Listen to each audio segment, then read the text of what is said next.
Every day, something dramatic happens in the Caribbean that affects our lives. We'll give you the details. We'll give you the facts on Caribbean Perspective with Eddie Frederick. Here's Eddie Frederick. So glad you can join us.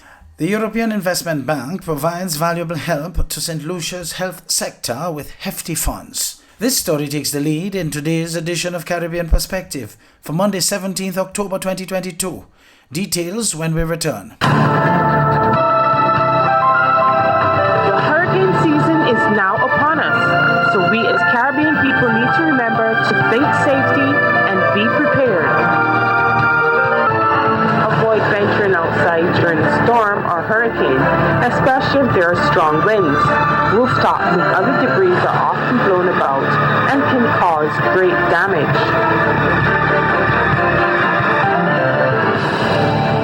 Welcome back. The European Investment Bank is providing $40 million to strengthen St. Lucia's healthcare system and the government's response to COVID-19. Jason Darius of the DBS News World reports. The latest targeted finance for the health sector in St. Lucia from the European Investment Bank, the world's largest international public bank, will improve healthcare infrastructure and support a sector severely impacted by COVID-19 to the tune of 14 million euros. The European Investment Bank Vice President, Ricardo Mourinho Felix, maintains that the bank remains committed to helping the Caribbean region. We feel that this 40 million euro loan to Santa Lucia for COVID healthcare, it's a landmark operation. It shows well how we are committed to working with the Caribbean, working in the best interest of the people, and more than millions and billions. I think what's important is to improve and keep working to have a healthcare that provides health to everybody in Santa Lucia. And after the pandemic, this became clear that we need to have resilient health systems that can be able to cope with this type of events that unfortunately will unfold sooner or later in the future. Health Minister Moses Jean-Baptiste recently outlined where exactly the funds will be injected with the government's bid to roll out universal healthcare. The interventions which will be supported under this line of credit include the following: strengthening of the Ezra Long laboratory through expansion of the lab to accommodate the blood bank and other services, as well as the provision of some key equipment and supplies. We are also going to improve our isolation capacity through the construction of 2 isolation facilities, one in the north and one in the south of St. Lucia. We are going to expand the Grosile Polyclinic to incorporate respiratory clinic and to restore critical primary health services which were affected as a result of the respiratory clinic which was situated at the Grosile Polyclinic. It will also include the expansion of our primary health care facilities at Grosile and other parts of St. Lucia. It will support our central procurement in terms of improving the timely distribution of medical supplies across the island, as well as storage for supplies and materials at the respiratory hospital. And it will also assist us with expenditure for quarantine centers and for the refurbishment of the respiratory hospital. The loan will enable additional COVID-19 testing and diagnosis, as well as the provision of personal protective equipment and other medical supplies to ensure adequate resources and equipment are available. The funding will help protect vulnerable groups and accelerate the island's return to normal economic activities. For the DBS News World, Jason Darius reporting. In this report, we hear from Governor of the Eastern Caribbean Central Bank, the ECCB, speaking on points being discussed at the IMF's annual meeting, which focused heavily on inflation and climate finance. Andre Huey of SKN Newsline reports. I'm Andre Huey of SKN Newsline here at the IMF headquarters, the International Monetary Fund headquarters in Washington, D.C., reporting on the IMF and World Bank annual meetings 2022.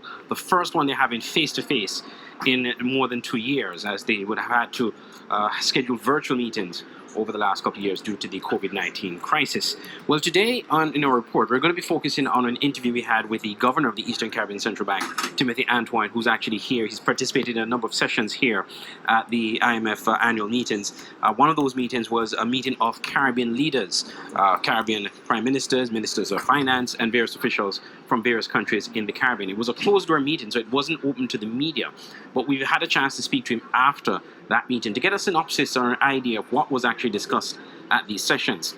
Now, one of the things he spoke about was, of course, the importance of the Caribbean economies to strengthen against any possible recession that may be on the horizon. He did point out that at this stage, however, the countries in the Eastern Caribbean Currency Union, they're not projecting a recession at this point in time. We are not at this stage projecting a recession. We're still projecting growth next year. We are still recovering from COVID. Tourism is rebounding very well. Frankly spoken, the difficulty with tourism is really air connectivity, as in regional air transport. If we had better connectivity arrangement, we'll be doing even better on tourism and overall economic growth. But what is happening with inflation is definitely putting a damper on things. And so we expect to grow next year, but not as fast as we had originally hoped. Next year, at the moment, we're still forecasting 5%. We will revise that towards the end of the year. So I'm not in a position to say what that target or number will be. But in the ECCU, we still expect growth next year. However, the governor pointed out that the meetings they've had so far have focused intensely on inflation and how the global inflation, the impact it's having on Caribbean economies. Inflation, without a doubt, inflation has been the most talked about issue. I think everywhere around the world, countries large and small are grappling with this issue of inflation, cost of living, shock. We're very concerned about the impact on food prices on the most vulnerable, our people, and of course the price on energy. So the discussion has been about what can we do to try to manage this as quickly as possible. Clearly the central banks and major central banks have a role in respect of raising interest rates to get inflation down. There is a concern that as they do that, they could bring on a recession, which nobody wants. And we're already seeing the global economy slowing. So there's a lot of discussion about how to do this without landing the global economy in a recession. It's not easy. It's a very narrow path. And there is going to be, as you saw from the forecast from the managing director of the fund this week, there will be a slowdown, and in some countries, it looks like there'll be a recession. Coming to you from the IMF headquarters in Washington, D.C. for SKN Newsline, I'm Andre Huey.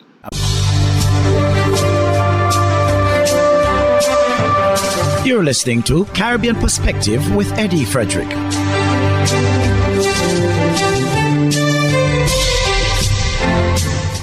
A messenger of peace and justice is gone. The sentiments of family, friends, and mourners as they bade a final farewell to the late Calypso icon Winston Explainer Henry during a cultural show at the grandstand of the Queen's Park Savannah. The father of four passed away on October 7th. His funeral service was followed by a procession through the streets of Port of Spain. Here is more from TV6's Melissa Maynard. In fitting style, Winston Explainer Henry was given a musical send-off from the Calypso fraternity at the grandstand of the Queen's Park Savannah. Family, friends, and well-wishers dressed in red gathered to celebrate his life and legacy, describing him as a mentor, cultural warrior, activist, and genuine friend. Explainer, also called the Messenger, was known for his bold lyrics that challenged parliamentarians on societal issues. Two co-presidents, Ainsley King, called the Calypso icon a genuine man. He's a blessed man. He's a blessed man. And to me, he became a father figure, a friend. And we were very tight, to the extent that if a week passed and I don't answer the phone, he will call and say, once he get me, he will say, man, you know, I just like to talk to you, man. You know I like you, man. I mean, come on, man. I just want to know what's going on and that kind of thing. And to that extent, we made a connection. Calling calypso the best art form in the world, Minister of National Security Fitzgerald Hines said Explainer's music impacted him and he was grateful for his contribution. He added that among Explainer's many songs, Kicks in Parliament and Lorraine continue to resonate.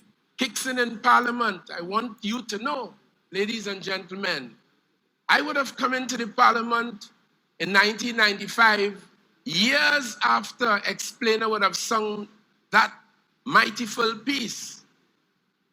And I would have learned from those who went before me that that song assisted more than any code of conduct in regulating the behavior of those who sat in the Parliament. In his tribute, Winston Gypsy Peters remembered Explainer as a childhood friend, a happy man of dignity, and a caring father who had a sense of humor. Many Calypsonians and dignitaries attended the celebration of Explainer's life, including former President Anthony Comona, who dubbed Explainer the people's champ. Decades ago, Winston was a defender of the human rights of Rastafarianism when it wasn't popular to do so. Such was the measure and quantum of the man.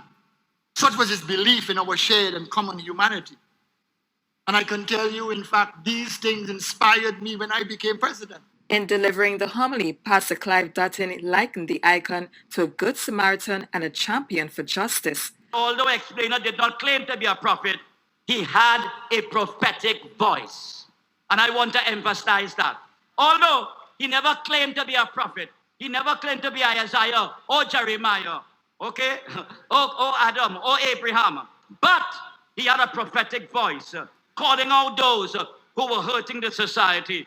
Melissa Minard, TV6 News. St. Lucia's Commissioner of Police, Milton Desir, the guest on the Choice television program Police Insight, says some of the police crime fighting strategies are producing positive results.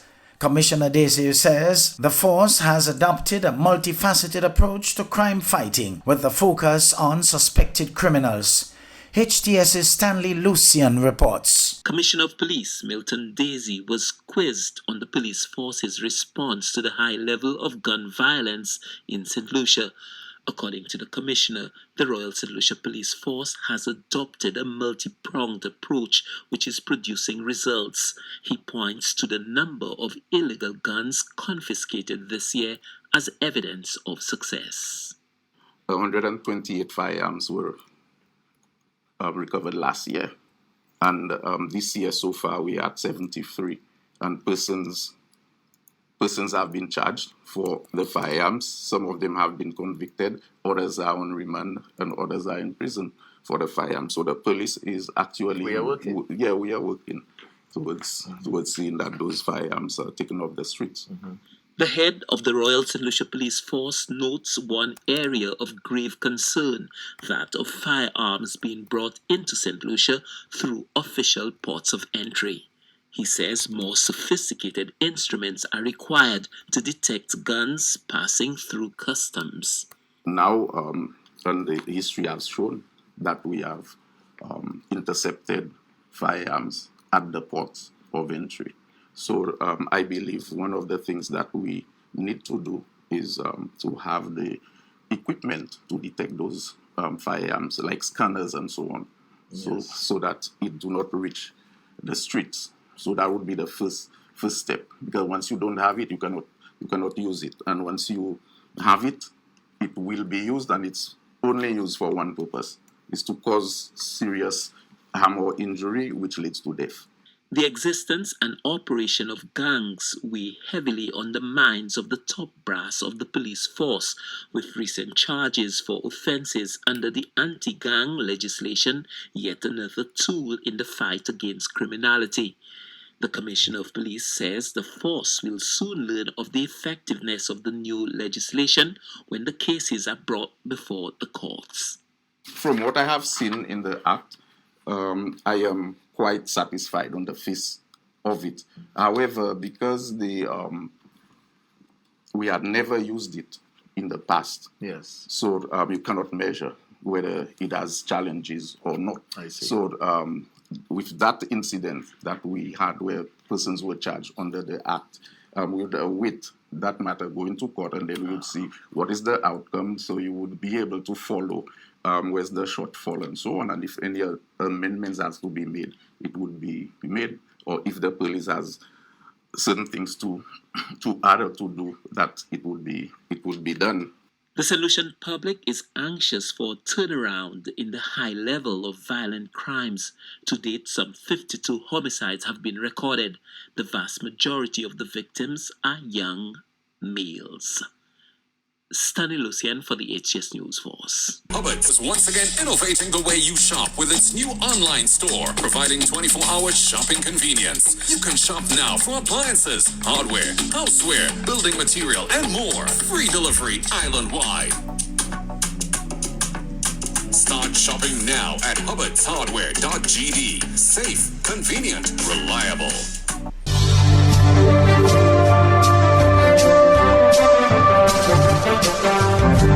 I am Eddie Frederick. This has been Caribbean Perspective, a whole new approach to highlighting developments in the Caribbean. In the meantime, please continue to log on to CaribbeanPerspective.com for more daily news and more.